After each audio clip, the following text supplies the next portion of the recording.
Last lecture में हमने political liberty वाला पॉइंट डिस्कस किया था और अब हम डिस्कस करेंगे इकोनॉमिक लिबर्टी। लिबर्टी वाला हमारा चैप्टर है। पहले हमने मीनिंग डिस्कस किया था और उसके बाद अब हम इसके काइंड्स टाइप्स को डिस्कस कर रहे हैं। फोर्थ टाइप जो लिबर्टी है वो है इकोनॉमिक लिबर्टी, आर्थिक स्वतंत्रता। तो जो आर्थिक स्वतंत्रता होती है इसको बेस मानते हैं बाकी लिबर्टीज का, क्योंकि अगर आपको आर्थिक आज़ादी नहीं है तो आप किसी भी तरह की दूसरी स्वतंत्रता को इंजॉय नहीं कर सकते। इसीलिए लेनिन जो है सिविल लिबर्टी के बारे में क्या बोलते हैं कि civil liberty is worthless without economic liberty. अगर एक व्यक्ति के पास आर्थिक आज़ादी नहीं है तो जो उसके पास नागरिक आज़ादी है उसका कोई भी मतलब नहीं रहता। तो इकोनॉमिक लिबर्टी को हम इस तरीके से भी एक्सप्लेन कर सकते हैं कि सिक्योरिटी फ्रॉम पॉवर्टी, मतलब कोई व्यक्ति गरीब ना हो, कोई व्यक्ति बेरोजगार ना हो, उसको आर्थिक तौर पे संपूर्ण किया जाए सरकार की तरफ से, उसको अपॉर्चुनिटीज दी जाए। Liberty frees the man from the exploitation of the master. तो जो एक मास्टर्स होते हैं, जो रूलिंग क्लास होती है, जो फाइनेंशियली स्ट्रॉन्ग क्लास होती है, उनके चंगुल से बचाना, उनका जो शोषण करने की जो उनके पास क्षमता होती है अपनी स्ट्रॉन्ग फाइनेंशियल कंडीशन के कारण, उससे बाकी सारे लोगों को बचाना। And gives him proper chance to earn his livelihood. Livelihood होता है उपजीविका। तो हर एक व्यक्ति को मतलब अपनी उपजीविका कमाने का साधन देना, और जो कि सरकार की तरफ से दिया जाता है। तो जब हम बात करते हैं राइट इकोनॉमिक लिबर्टी की, तो universal declaration of human rights की तरफ से फॉलोइंग जो इकोनॉमिक लिबर्टीज है उसकी बात की गई है। Number 1 is right to work, काम करने का अधिकार। मतलब हर एक व्यक्ति को बिना किसी भी भेदभाव के काम करने का अधिकार होता है। Right to reasonable wages. Number 2, right to reasonable wages, जैसा आप काम कर रहे हो उसी के अनुसार आपको पेमेंट भी होनी चाहिए। ये नहीं है कि आप देखो कोई एक व्यक्ति है पूरा दिन काम करता है, कोई एग्जाम्पल लेते हैं लेबर की, तो नॉर्मल जो उस एरिया में रेट चलता होगा उसी को उसको उसी के अकॉर्डिंगली पेमेंट होनी चाहिए। अगर कोई सारा दिन काम करता है उसको पूरे दिन काम करने के बाद 50 रुपए पकड़ा दिया जाए, तो क्या ये रीजनेबल वेजेस है? ऑब्वियसली बात है नहीं, क्योंकि अगर लेबर रेट जो उसके एरिया में चलता होगा 400 रुपीज पर डे, तो उसको फिर 400 ही मिलने चाहिए, ना कि 30, 40, 50 या 100। थर्ड है right to form trade union. तो हर एक जो भी वर्कर्स होते हैं या लोग होते हैं उनके पास ट्रेड यूनियन को फॉर्म करने का भी अधिकार होता है या उनको मिलना चाहिए। Number 4 is right to rest and leisure. हर एक व्यक्ति के पास आराम करने का और फुर्सत के पलों को जीने का अधिकार होता है। तो जो मार्क्सिस्ट विचारधारा होती है उसका जो मेन फोकस होता है वो इकोनॉमिक लिबर्टी के ही ऊपर होता है।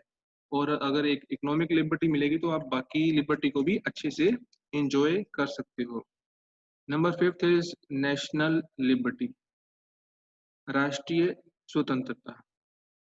मतलब ये एक इंडिविजुअल की लिबर्टी की बात नहीं यहाँ पे कर रहे हैं, यहाँ पे हम बात कर रहे हैं देश की स्वतंत्रता के बारे में, which is opposite to colonialism and imperialism. तो देखो जब हमारा देश आज़ाद नहीं हुआ था तो इंडिया उस वक्त ब्रिटिश की कॉलोनी था। तो उस वक्त जो भी देश में कानून होते थे वो ब्रिटिश गवर्नमेंट डिसाइड करती थी भारत के लिए। तो that means at that time India had not national liberty. उस वक्त भारत के पास राष्ट्रीय स्वतंत्रता नहीं थी। तो राष्ट्रीय स्वतंत्रता जब हम बोलते हैं तो इसका मतलब क्या होता है? Right to self determination and self government. Government को चलानी और उसके जो भी निर्णय होंगे, कामकाज होगा, वो खुद ही डिसाइड किया जाएगा। According to national liberty every nation has a right to establish a sovereign state. जब हम बात करते हैं नेशनल लिबर्टी की तो इसका मतलब होता है कि हर एक देश के पास ये अधिकार होता है कि वो अपने देश को एक प्रभुसत्ता स्थापित देश बनाए, फ्री फ्रॉम एनी एक्सटर्नल और इंटरनल कंट्रोल। उसके ऊपर किसी भी बाहरी या अंदरूनी शक्ति का कंट्रोल ना हो। This liberty includes to run the administration of the state in any form. तो अपने देश का जो प्रशासक होता है, प्रशासन होता है, उसको अपने तरीके से चलाने का पूरा अधिकार होना चाहिए। लिबर्टी इन फॉरेन अफेयर्स, तो जो भी फॉरेन अफेयर्स होते हैं, एक देश के दूसरे देश के साथ जो रिलेशंस कायम होते हैं, वो एक देश दूसरे देश के साथ जब बनाता है तो उसको पूरी आज़ादी होनी चाहिए। Liberty in economic and social setup, किसी भी तरह का अगर इकोनॉमिक या सोशल सेटअप होता है किसी भी देश का, तो उसको भी डिसाइड करने की पूरी आज़ादी हर एक देश के पास होनी चाहिए। तब हम बोल सकते हैं कि एक देश के पास नेशनल लिबर्टी है। तो इंडिया की आपके पास एग्जांपल है, 1947 से पहले इंडिया के पास नेशनल लिबर्टी नहीं थी। कारण उसका ये है कि इंडिया उस वक्त ब्रिटिशर्स के अंडर था। This doesn't mean national liberty is absolute. हाँ, जब हम बात करते हैं कि नेशनल लिबर्टी, तो हम ये भी नहीं बोल सकते कि ये निरंकुश होती है, पूरी तरह होती है, क्योंकि आज के टाइम में आप देखोगे कि हर एक देश बहुत सारी अंतर्राष्ट्रीय संस्थाओं का मेंबर भी है। जैसे हम बात करें यूनाइटेड नेशन ऑर्गेनाइजेशन, भारत उसका मेंबर है, तो उसका भी तो यूनाइटेड नेशन का एक चार्टर होता है, तो इंडिया उस चार्टर को भी फॉलो करता है। उसके जो भी रूल्स एंड रेगुलेशंस होते हैं फॉलो किए जाते हैं भारत की तरफ से। ऐसे ही मान लो, जैसे इंडिया आईसीजे का भी मेंबर है, इंटरनेशनल कोर्ट ऑफ जस्टिस, तो उनके भी कुछ रूल्स एंड रेगुलेशंस होते हैं।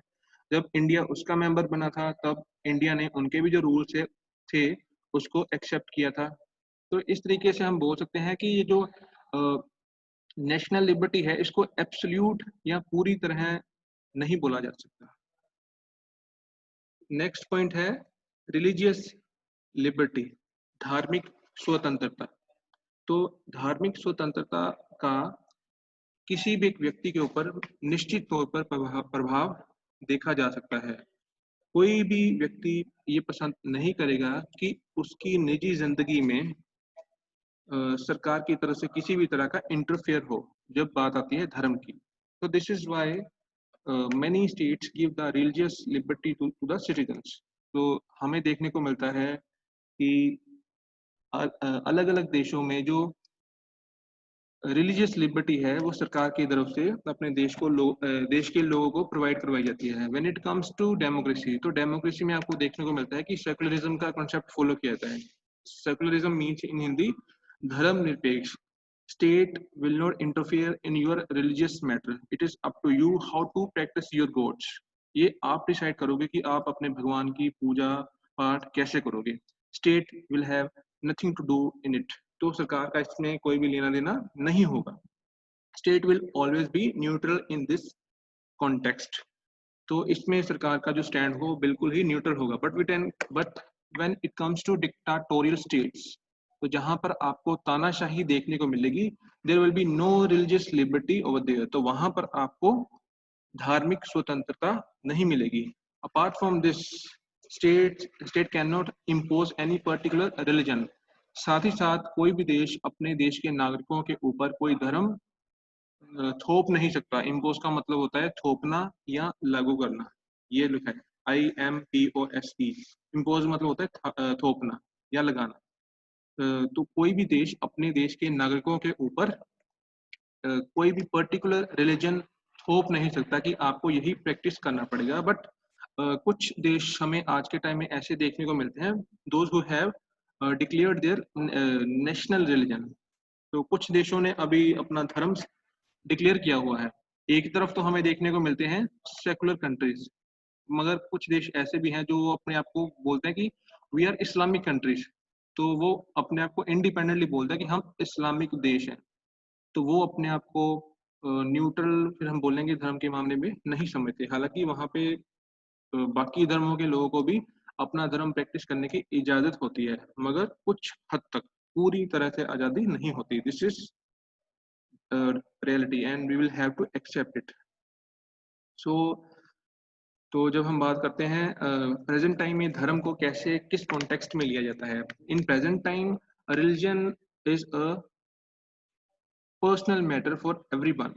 तो निजी जिंदगी का निजी एक इशू होता है जो धर्म है।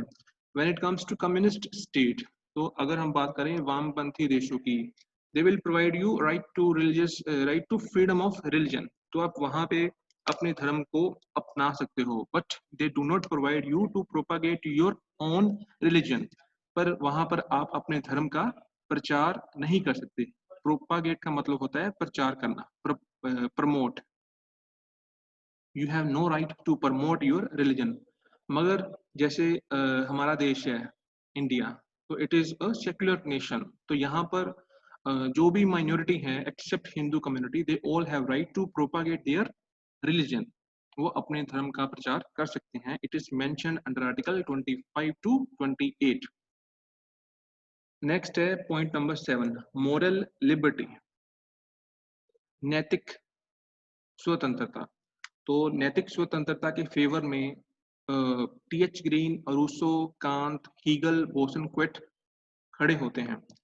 एंड वो कैसे इसको एक्सप्लेन करते हैं, moral liberty create such condition which enables an individual to become a rational being, as a result of which he becomes able to distinguish between right and wrong। तो जो मोरल लिबर्टी होती है वो एक individual को एक समझदार व्यक्ति बनाने में मदद करती है, और उसकी मदद से एक व्यक्ति सही और गलत में पहचान करने में मदद प्राप्त करता है, क्या नैतिक है और क्या अनैतिक है, क्या धार्मिक है और क्या अधार्मिक है।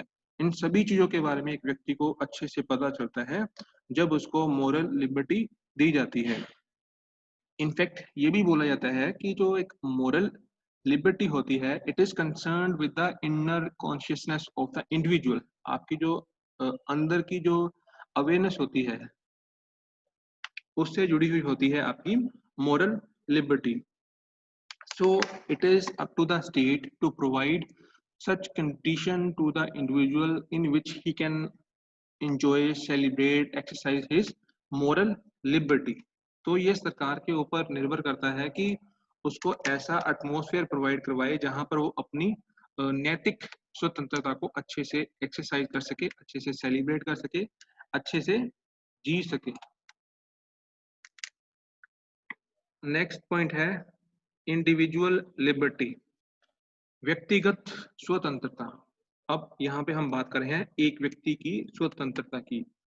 सो it means man has liberty to do anything which does not affect others. एक व्यक्ति के पास पूर्ण तौर पर आज़ादी है जो वो करना चाहता है, मगर यहाँ पर कंडीशन ये है कि उसकी जो स्वतंत्रता है वो किसी दूसरे को हार्म ना करे। तो जेएस मिल इंडिविजुअल लिबर्टी के बारे में क्या विचार रखते हैं? Man should have liberty in self regarding actions.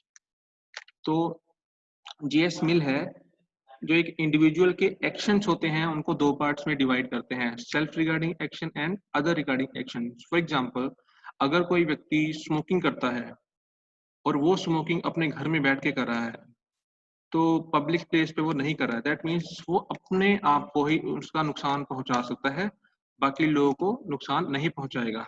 तो ये हो गया सेल्फ रिगार्डिंग एक्शन, यानी कि उसकी जो एक्टिविटी है, उसका जो एक्शन है, सिर्फ और सिर्फ उसी को हार्म करेगा। और दूसरा है other regarding action. Other regarding action में क्या होता है कि अगर इंडिविजुअल कोई पब्लिक प्लेस पे स्मोकिंग करता है, तो अगर उसकी जो स्मोकिंग है दूसरे पर्सन को भी जाती है, तो दैट मीन्स वो उसको भी हार्म करेगी, तो इसको बोलेंगे अदर रिगार्डिंग एक्शन। तो ये जो स्मोकिंग है उसको पब्लिक प्लेस पे अलाउ नहीं की जा सकती। तो ऐसे जेएस मिल जो इंडिविजुअल की लिबर्टी होती है उसको दो पार्ट्स में डिवाइड करते हैं, यानी कि उसको सेल्फ रिगार्डिंग एक्शंस में पूरी तरह आज़ादी देनी चाहिए। वो आगे बोलते हैं कि over himself, over his body and mind the individual is sovereign. एक व्यक्ति का अपने ऊपर, अपने शरीर के ऊपर, अपने दिमाग के ऊपर पूरा अधिकार होता है, वो इसके बारे में खुद ही डिसीजन ले। It is completely up to him. Many scholars do not accept this view because they think there is no such action which does not affect others। तो बहुत सारे स्कॉलर्स का ये भी मानना है कि एक इंडिविजुअल के द्वारा कोई भी एक्शन होता है, ऐसे कभी नहीं हो सकता कि वो दूसरों को हार्म ना करे या दूसरों को अफेक्ट ना करे। तो कुछ लोग इससे इत्तेफाक भी नहीं रखते। And then which does not affect, while enjoying his personal liberty one has to look into the interest of others. जब एक व्यक्ति अपनी पर्सनल स्वतंत्रता जी रहा है तो उसको दूसरों की भी जो लिबर्टी है उसका भी अच्छे से ख्याल रखना चाहिए। तो एक बहुत ही फेमस सेइंग है, कहावत है, वो क्या बोलती है, my liberty ends where other liberty starts और बिगिंस। मेरी लिबर्टी या आज़ादी वहां पे खत्म हो जाती है जब दूसरे की लिबर्टी स्टार्ट जहां से शुरू होती है। So there is a close relationship between personal liberty and social liberty. तो इस तरीके से हम बोल सकते हैं कि जो एक पर्सनल लिबर्टी होती है, निजी स्वतंत्रता और सामाजिक स्वतंत्रता, इनके बीच में एक रिश्ता होता है। And personal liberty can be enjoyed within the boundary fixed by the society.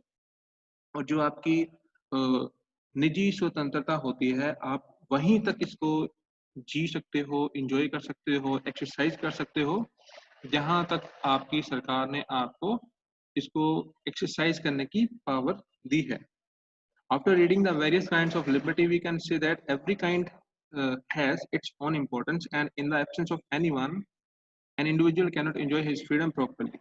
तो हमने जो पॉइंट्स किए हैं उससे ये चीज साबित होती है कि हर एक टाइप ऑफ लिबर्टी की अपनी इम्पोर्टेंस होती है, अपनी वैल्यू होती है। अगर किस इनमें से कोई भी एक टाइप भी मिस होता है लिबर्टी का, तो वो अच्छे से अपना इंडिविजुअल फ्रीडम को एंजॉय नहीं कर पाएगा। Therefore, each individual should have economic, political, individual, religious and civil liberty. तो इसीलिए ये जो मैंने बोली है लिबर्टी, सभी में एक इंडिविजुअल को लिबर्टी देनी चाहिए।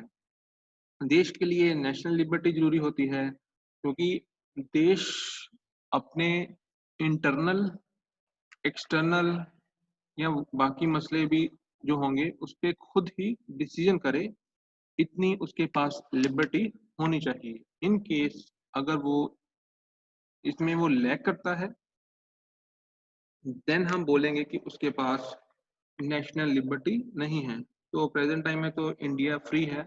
आफ्टर 1950s बहुत सारे देश इंडिपेंडेंस की तरफ जब गए थे, तो तब उनको नेशनल लिबर्टी मिली थी। So this is the end of the lecture.